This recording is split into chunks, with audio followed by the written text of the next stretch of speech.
¿Cómo están, estimados amigos de este canal YouTube? En un anterior video expliqué con cifras, con documentos, la Constitución en la mano, lo que he denominado 7 falsedades sobre el autogolpe de Castillo, que espero hayan aclarado mucho la desinformación que hoy existe a nivel mundial y incluso para parte de la población peruana sobre lo que aconteció a partir del 7 de diciembre del año 2022, cuando el señor Castillo, entonces presidente de la República, decidió patear el tablero y convertirse en un dictador más. Pero la crisis política que vivimos en el Perú, por cierto, no empieza con el señor Castillo. No sería eso justo. El señor Castillo es producto más bien de la crisis política. Si la crisis política no hubiera existido, el señor Castillo nunca hubiera sido presidente de la República del Perú, ¿no? Así que empecemos por ahí, ya tratando de ver hacia adelante, porque el señor Castillo en este momento ya no es un tema de discusión, es un tema que está en manos del Poder Judicial y del Ministerio Público, como corresponde en una democracia con separación de poderes. Bien, sin embargo, como digo, la crisis política es anterior al señor Castillo. Y efectivamente, desde julio del 2016 hasta diciembre del 2022, es decir, en poco más de 6 años, han habido en el Perú 6 presidentes. El presidente Kuczynski, que gobernó 1 año 8 meses. El presidente Vizcarra, que era su vicepresidente, ¿no? Que gobernó 2 años 8 meses. El presidente Manuel Merino, que gobernó 5 días. El presidente Sagasti, que tuvo un gobierno de transición que duró 8 meses. El presidente Pedro Castillo, que se autogeneró un golpe de Estado y por eso dejó de ser presidente y ahora está juzgado por las autoridades pertinentes, que gobernó 1 año 5 meses. Y la señora Dina Boluarte, primera vicepresidenta de la República y ahora, por sucesión presidencial constitucional, presidenta. 6 presidentes en 6 años. Y en el año 5 meses del gobierno de Castillo, 5 gabinetes y más de 80 ministros. Claro, yo entiendo que mirando desde fuera del Perú, ¿cómo es posible esto? No lo han dejado gobernar al pobre hombre. No es que los gabinetes, es como si los hubiera escogido al propósito así.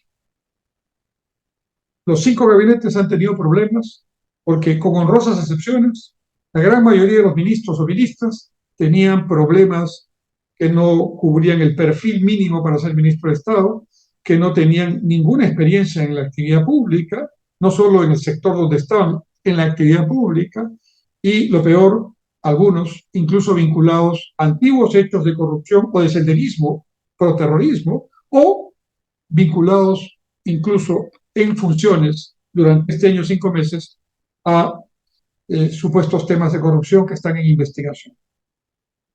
Entonces, no es el Congreso de la República, la oposición, los medios de comunicación los que han hecho que haya 5 gabinetes, sino la incapacidad del señor Castillo de nombrar gente que puede desempeñar ese cargo adecuadamente, dentro de sus ideas, para eso era presidente, pero con cierta capacidad para gobernar. Sin embargo, esta sucesión de presidentes, no solo hablando de Castillo, en estos 6 años, solo demuestra que la crisis política es profunda en el Perú. Es una crisis que, sin embargo, hay que decirlo, la débil institucionalidad democrática del Perú ha resistido para no sucumbir aún con lo peor que nos pasó, que es el señor Castillo, que trató desde el principio de generar caos, un antisistema desde el propio gobierno. La democracia peruana se ha defendido y se sigue defendiendo.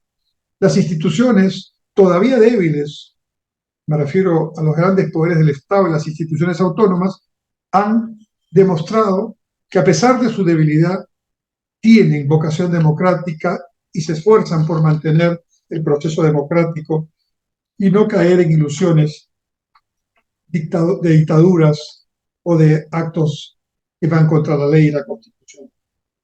Pero si hay algo que debemos reconocer, es que esta crisis política obedece a algunos factores concretos. El primero Poco se habla de esto. Es que hay una verdadera crisis en los partidos políticos registrados oficialmente ante los órganos electorales.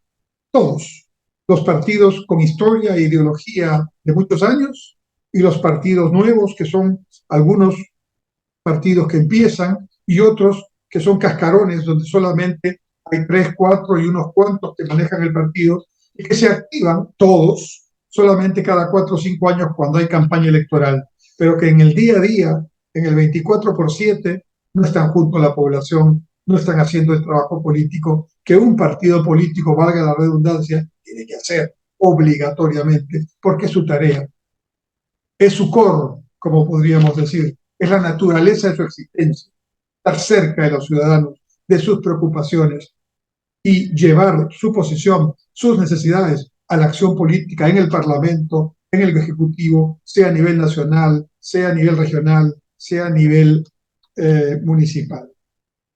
Los partidos políticos no solamente están en una crisis tremenda de representación y de credibilidad y de aceptación, sino que se han empeñado en mantener sus vicios, sus características que en algún momento tal vez pudieran haber sido útiles, pero en el siglo XXI ya no son las maneras de actuar políticamente.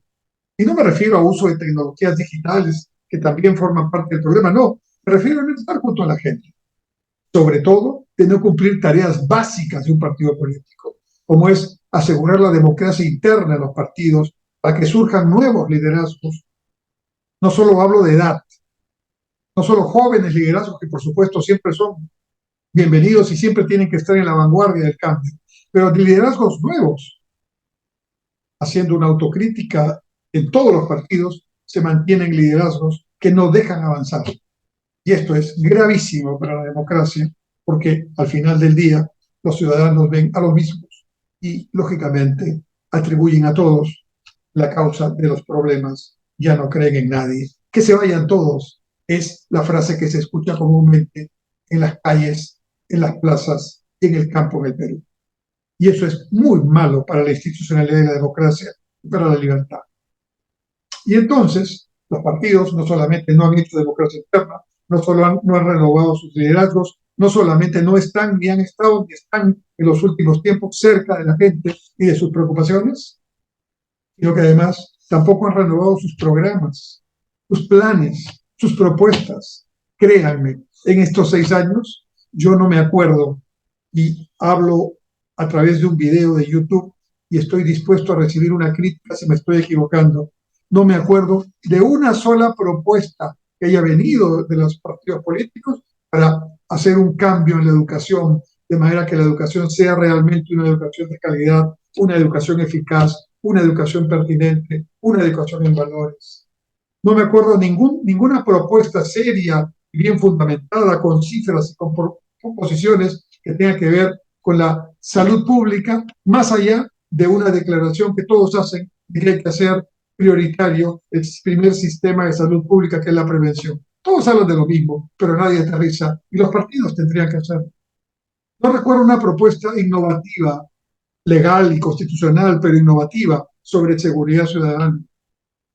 No recuerdo una propuesta novedosa para lograr acercar a la población, sobre todo en las zonas más pobres, las comunidades más alejadas, a la democracia, a la institucionalidad, a las mínimas condiciones de vida que requiere eso que llamamos desarrollo sostenible y que está en Naciones Unidas en una agenda de 17 objetivos que se llama la Agenda 2030.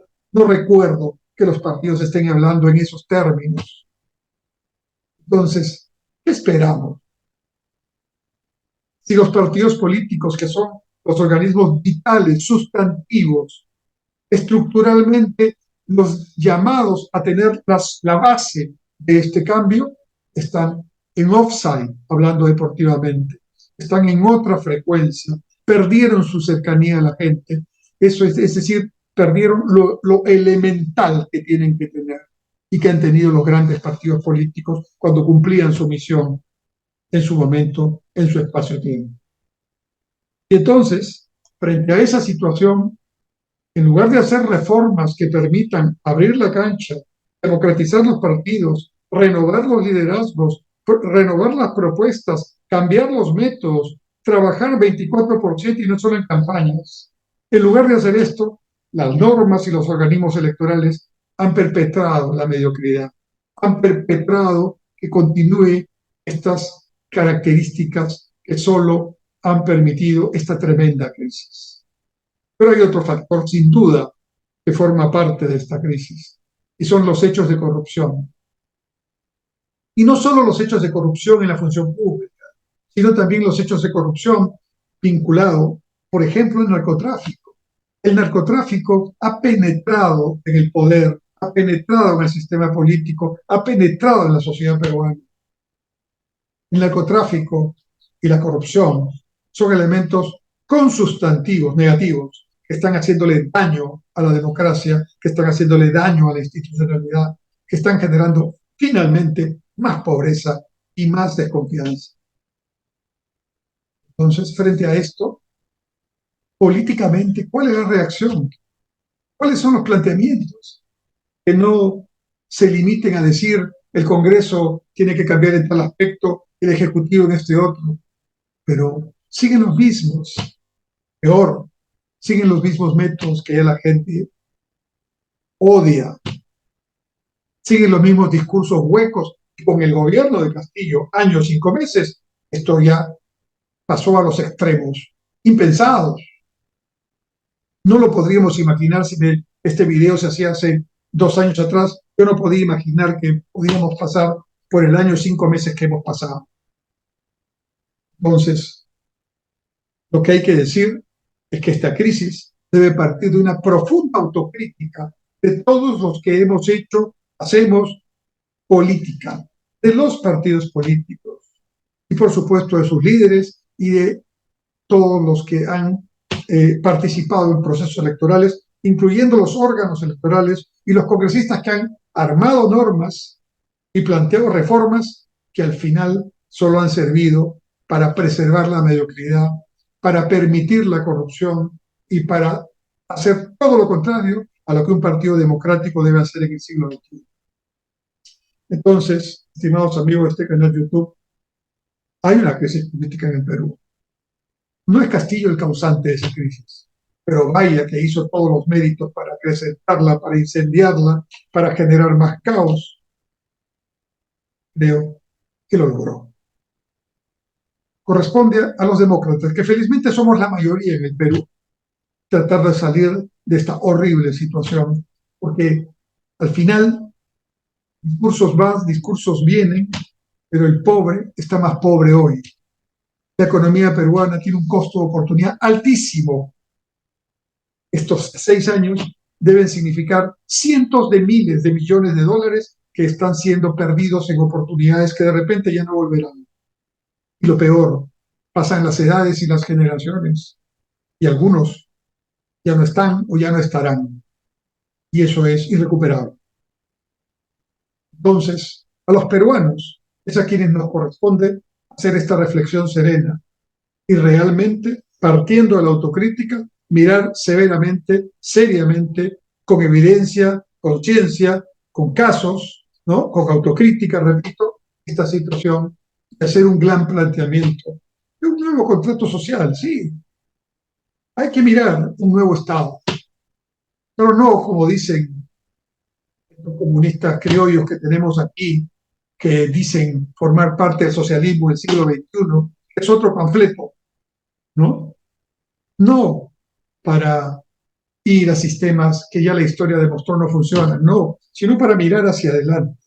El Estado tiene que cumplir sus tareas fundamentales. Primero, dar el norte que necesita un país. Segundo, asegurar que hacia ese norte vayamos todos con mínimos consensos, ojalá dialogados, ojalá reflexionados conjuntamente. Y para eso necesitamos reformar la educación. Necesitamos dar salud pública preventiva básica. Necesitamos infraestructura básica. Necesitamos justicia verdadera. Necesitamos realmente una seguridad ciudadana entre los elementos principales. Y claro que necesitamos seguir combatiendo la pobreza y la desigualdad, pero eso no se hace con discurso, con demagogia o con populismo, y menos petardeando la democracia como intentó hacer Castillo y sus allegados. No. Eso requiere un trabajo serio, profundo, que nos va a tomar tiempo, pero que los peruanos somos capaces de hacer. Estoy seguro que se va a hacer, porque creo mucho como profesor universitario de varias décadas que los jóvenes de este tiempo y por lo menos 2 o 3 generaciones van a ocupar los liderazgos que les corresponden ya y lo van a hacer bien y lo van a hacer avanzando y recuperando el tiempo perdido. Pero mientras tanto, ni Castillo es el autor de la crisis política, ni es el santo que quieren poner ahora algunos presidentes de América Latina que lo han victimizado y lo han considerado como el perdedor, la víctima de este proceso. Él incendió la pradera, pradera que ya tenía problemas, es cierto, por problemas que no los generó él, es cierto, pero se encargó de dinamitar el proceso, no de buscar soluciones, con gran irresponsabilidad, demagogia y al parecer también con corrupción. Esa es la política de la que nadie quiere hablar en el Perú y hay que empezar a hablar. Por eso a este video lo he denominado Lo que nadie dice sobre la crisis política en el Perú.